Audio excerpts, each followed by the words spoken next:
ঢাকা 15 আসনে এখন ধানের শীষের জয় জয়কার।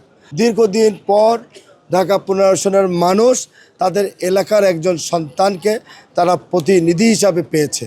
আজকে প্রচারের নবম দিনে আমি 4 নম্বর ওয়ার্ডের 22টি পূর্ব 22টি মধ্য 22টি সব জায়গায় আমি পদচারণা করার চেষ্টা করছি।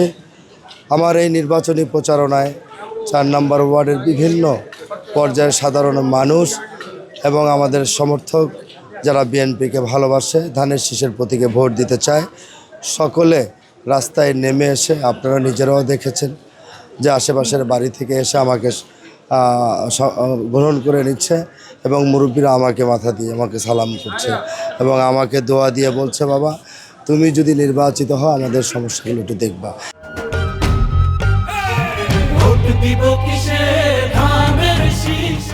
দীর্ঘদিন অবহেলিত জায়গা, এই 22টি হলো একটু বৃষ্টি হলেই কোমর পর্যন্ত পানি জমে যায়। সকলেরই একটা দাবি যে আমরা এমন একজন প্রতিনিধি নির্বাচিত করতে চাই, যেই প্রতিনিধি আমাদের এলাকার সন্তান, যাকে আমরা কাছাকাছি পাবো এবং যার কাছে গিয়ে আমাদের এই সমস্যার কথাগুলো আমরা বলতে পারবো। সেই হিসাবে আপনাকে আমরা ভোট দিব ইনশাআল্লাহ।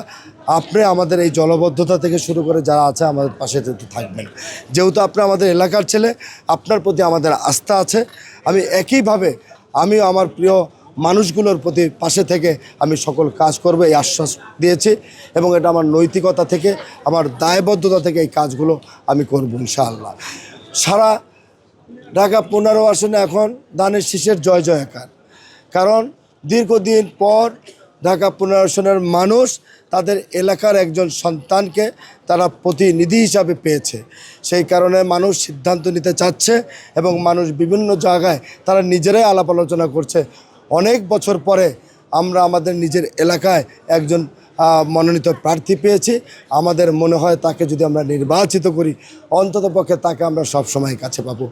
এই বিশ্বাস, এই আস্থার জায়গাটি ঢাকা 15 আসনের মানুষের মধ্যে তৈরি হয়ে গেছে অলরেডি। খেলাধুলাকে তো সবাই পছন্দ করে, ছোটোবেলায় খেলাধুলা করেছি। আমার ইয়াং যুব সমাজরা এক জায়গায় খেলছে, আমি তাদের কাছে দোয়া চেতে গিয়েছি, তারাই আমাকে বলেছে, আঙ্কেল আমাদের সাথে, ভাই আমাদের সাথে একটু ক্রিকেট খেলেন। সেই কারণে তাদের মন রক্ষা এবং তাদের ক্রীড়া বান্ধব ঢাকা 15 আসন করার জন্য তাদের প্রতি একটু আগ্রহ প্রকাশ করা এবং তাদেরকে একটু উচ্ছ্বাস করা এবং তাদেরকে একটু দোয়া করা। এবং আমি এটাও বলেছি যে আগামী ঢাকা 15 আসনে ক্রীড়া বান্ধব একটা ঢাকা 15 আসন গঠিত হবে, আমি তোমাদেরকে সহযোগিতা করব।